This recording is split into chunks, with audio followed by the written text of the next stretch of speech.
Hai teman-teman semua, selamat datang di Sinyal Kubras edisi 30 September sampai 6 Oktober 2024. Seperti biasa kita akan membahas ya terkait dengan condition market akhir-akhir ini karena September ini menjadi bulan yang diprediksi ya itu mengalami kenaikan yang paling tinggi dibanding dengan bulan September lainnya karena ada istilah di bulan September adalah September, di mana market cenderung untuk berfluktuasi menurun atau bearish. Jadi um, berdasarkan performa di beberapa tahun lalu ya, terutama dari tahun 2013 sampai tahun 2023, memang dominasi di bulan September mengalami merah. Ya, balik lagi bahwa setiap bulan itu tidak merepresentasikan pasti pergerakan arah market.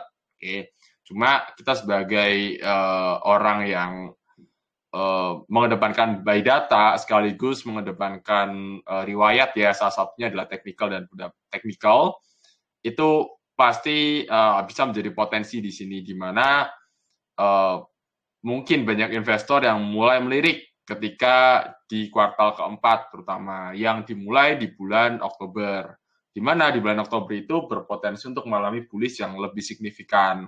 Tapi balik lagi ya bahwa setiap bulan, setiap tahun dan setiap waktu itu memiliki peristiwanya masing-masing. Jadi bisa aja di tahun lalu mengalami bearish karena memang ada FUD ya. Begitu juga di bulan September ini ada berita baiknya yaitu suku bunga US yang diturunkan 50 poin sehingga market mengalami penurunan yang signifikan seperti itu. Dan pertanyaannya, kemarin Bitcoin sempat ke harga 65.000 bahkan 66.000 ya. Sekarang malah turun gitu. Kenapa ya? Karena salah satu berita yang membuat harga Bitcoin turun itu adanya pengembalian dana oleh kreditur ya, bisa dikatakan kita sebagai investor atau ya nasabah di sana itu berpotensi mendapatkan refund sekitar 10 sampai 25% yang dimana diagendakan di tanggal 7 Oktober 2024. Nah, bentar lagi ya, seminggu lagi. Dan mereka menggunakan harga di 16.000 US dollar pada saat itu Bitcoin untuk refundnya. Jadi gini, semisal kita punya satu Bitcoin gitu ya, ya kita akan di refund 10 sampai 25% dari total nilai yang kita punya di FTX gitu. Dan ya, anggap aja punya 0,1 Bitcoin. Nah, masalahnya kalau sekarang 0,1 Bitcoin itu setara berapa sih gitu. Nah, itu sih paling sih untuk beberapa isu yang sedang beredar, makanya market itu mengalami penurunan yang lebih signifikan, terutama di 2 hari terakhir karena ada berita ini gitu. Jadi bisa dikatakan bahwa yes, market berpotensi untuk turun, terutama di minggu ini. Jadi harapannya agak berhati-hati untuk investor sekaligus trader di sekarang-sekarang ini ya. Dan kita akan menjumpai mungkin Oktobulis atau ya Oktobulis ya. Itu mungkin bisa terjadi ya tergantung dari nanti bagaimana pembagian si FTX ini tadi. Apakah FTX akan tetap terus melanjutkan dan ternyata bagi-baginya itu gede banget mungkin senilai puluhan billion dolar ya ini berpotensi untuk membuat pasar koreksi sebenarnya gitu. Cuma kalau di refundnya dalam bentuk FTT token atau mungkin Luna ya, oh bukan Luna sih, USTC gitu-gitu ya, atau koin-koin yang terdampak lah dari si FTX ini kayak Solana mungkin bisa terjadi ya. Itu juga bikin market mengalami penurunan yang signifikan gitu. Ya, itu aja sih untuk beberapa berita ke depan dan pastinya akan ada um, tanggalan ya yang bakal dirilis di toko kripto pastinya misal kayak sebulan ke depan tuh bakal ada berita apa aja sih nanti akan diumumkan di sosmednya toko kripto. Jadi pastikan Tokonet selalu membuat tanggalan kira-kira tanggal penting mana yang berpotensi untuk kita pantau gitu kayak kemarin di tanggal 18-19 USK rate suku bunganya dipotong. Nah, itu kan market bullish. Jadi hal-hal seperti itu yang Tokonos tuh perlu pantau gitu loh supaya memperbesar potensi cuan gitu. Nah, aku bakal tunjukin ke Tokonos semua. Jadi Tokonos bisa lihat di Toko News untuk beberapa berita yang sedang terjadi ya.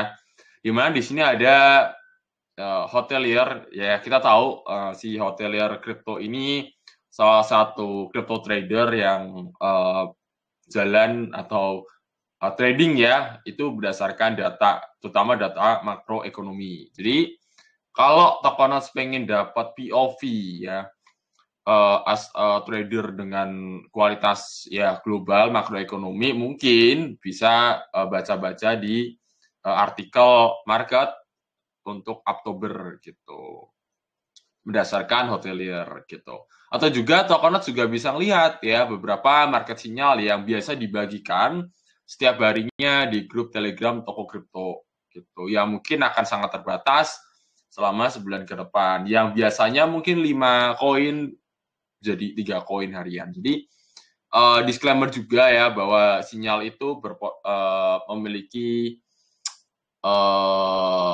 asumsi masing-masing gitu loh, bukan berarti ketika di-share pasti akan cuan, itu enggak, baik lagi ya, tergantung manajemen resikonya gitu. Dan jangan lupa ya hamster Kobat sudah ada di Toko Kripto, pastikan Tokonots kalau suka dengan hamster Kobat dan pengen trading hamster Kobat, ya ada di Toko Kripto ya gitu.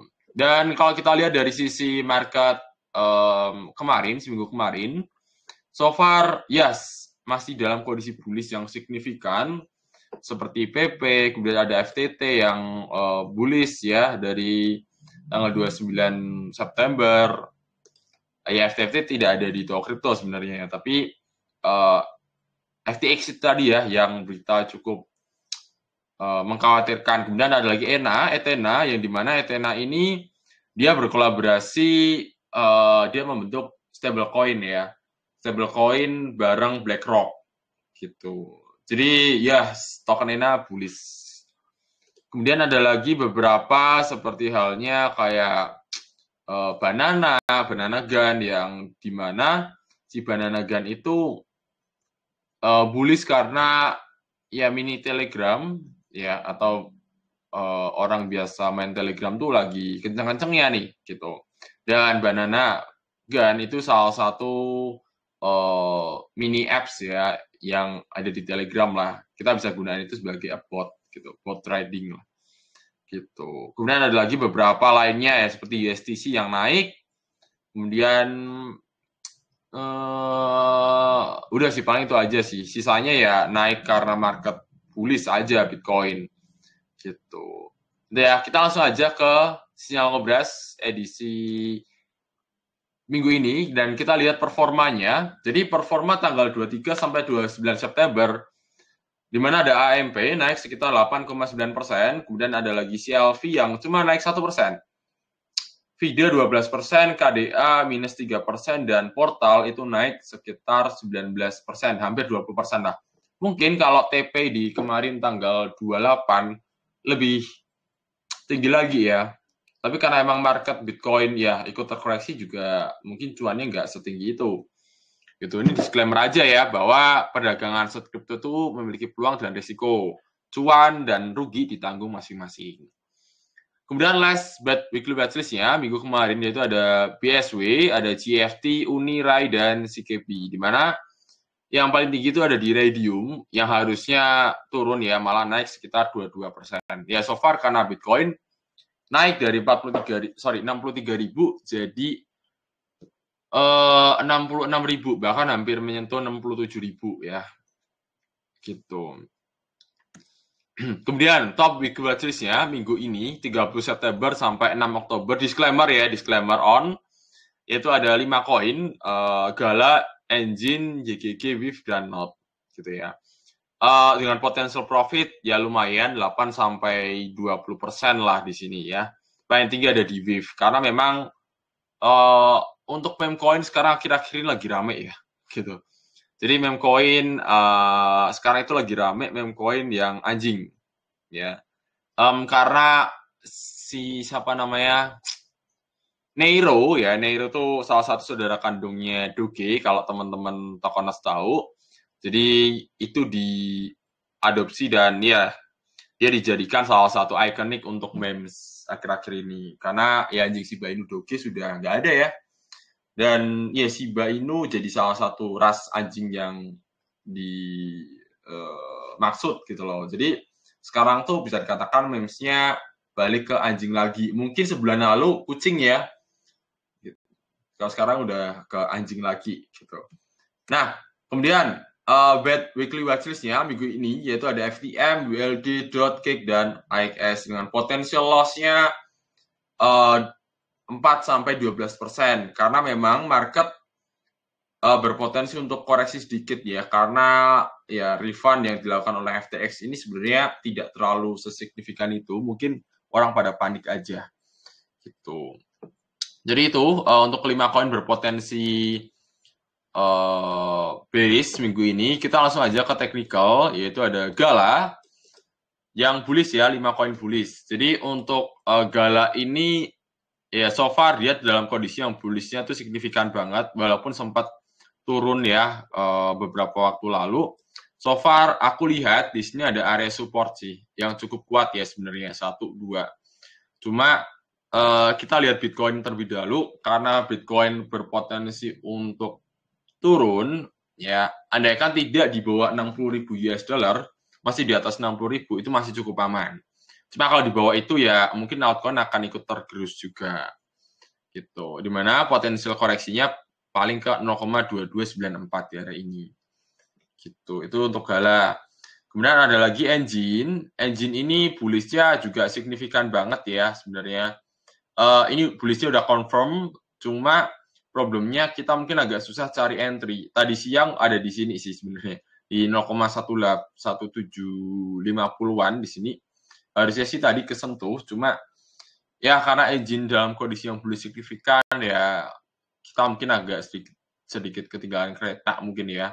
Cuma kalau emang beneran masih mau masuk ke engine ya masih ada potensial naik sekitar 5%-an. Gitu. Itu untuk engine. Kemudian ada lagi YGG. Nah, YGG ini masih dalam kondisi konsolidasi, dalam artian ya sama masih menunggu Bitcoin ke arah mana. So far YGG ini berpotensi naik ke 0,5575. Cuma masih nunggu breakout-nya dulu bagaimana si YGG ini. Oke.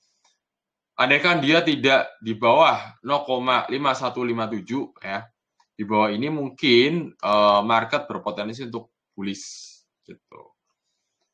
Ya walaupun ini ada indikasi double top cuma belum terkonfirmasi ya. Kalau konfirmasi double top itu ketika dia mencapai di neck-nya atau di pundaknya di 0,4856 di sini. Itu confirm dia double bottom.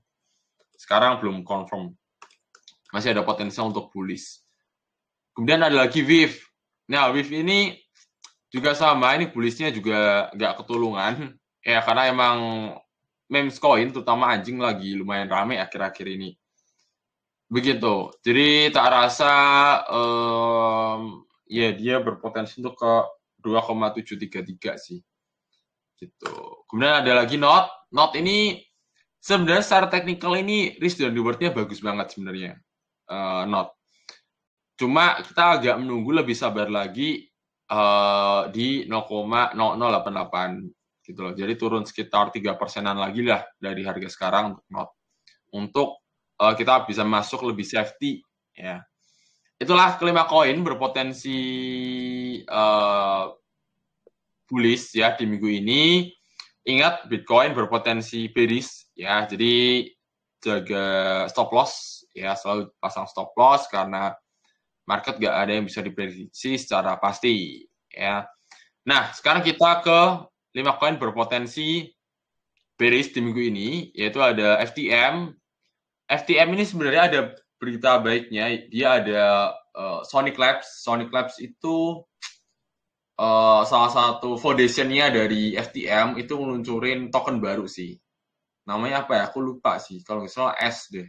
Ya, dia ngadain airdrop senilai 200 juta koin S. Gitu ya. Jadi ini berpotensi untuk bullish sih sebenarnya untuk FTM. Cuma kita lihat nanti bagaimana si marketingannya FTM ini, si Sonic Labs ini gimana. Kemudian ada lagi WLD. WLD ini berpotensi untuk turun ya, karena memang AI itu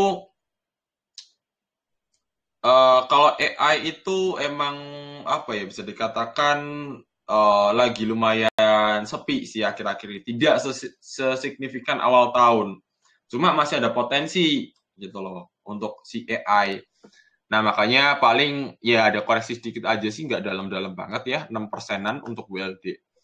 Kemudian ada lagi DOT. DOT ini juga sama, ini ada area resisten ya, 1, 2, 3 ya, udah dicoba 3 kali, mungkin gagal, dia masih retest. Terasa dia retest lagi sih untuk ke bawah. Turunnya juga nggak dalam, sekitar 5% aja. Gitu. Ya, karena memang market dalam kondisi konsolidasi, belum tentu. Untuk altcoin-nya belum menunjukkan bullish season ya, alt season itu belum sih sebenarnya. Karena walaupun performa dari altcoin akhir-akhir ini tuh bagus banget, di atas 17%, di atas 20% dibanding dengan Bitcoin, tapi ya kita lihat kalau dari setahun ini bagaimana performa dari altcoin. Gitu. Kemudian ada lagi Cake juga sama. Cake ini udah breakout dari supportnya, tak rasa dia bakal turun ke 1,959. Turunnya nggak dalam juga, sekitar 6%-an. Cuma kalau dia bullish ya, bullish naik, wah ini dia bisa naiknya mungkin sampai ke 2,5 ya dolar. Itu mungkin sekitar 10 12 sampai 14%-an lah, sekitar segitu untuk Cake. Kemudian ada lagi IS ya, Axie Infinity, terasa juga bisa dilihat secara chartnya, candlesticknya juga tidak terlalu menarik sih sebenarnya sih, karena terlihat kayak seakan-akan jarang ada transaction besar ya. Dan ini paling mengarah ke turun ke 4,9 dolar ya, 7%-an penurunannya. Nah, itulah kelima koin berpotensi bearish di minggu ini. Memang secara teknikal hampir semuanya dalam kondisi yang bullish signifikan. Cuma yang menentukan apa yang bearish dan tidak bearish itu tergantung dari ada token unlock sama projectnya dia memang sedang idle. Idle tuh kayak tidak ada update yang bagus gitu ya, kayak ya biasa aja, datar, atau juga karena emang ada yang jualan ya, kayak mungkin ada yang holder dalam nominal banyak dan mereka ngejual gitu. Itu bisa bikin market mengalami penurunan signifikan. Jadi itu aja paling untuk Sinyal Ngobras edisi ini. Sampai jumpa di next Sinyal Ngobras edisi selanjutnya. Bye-bye.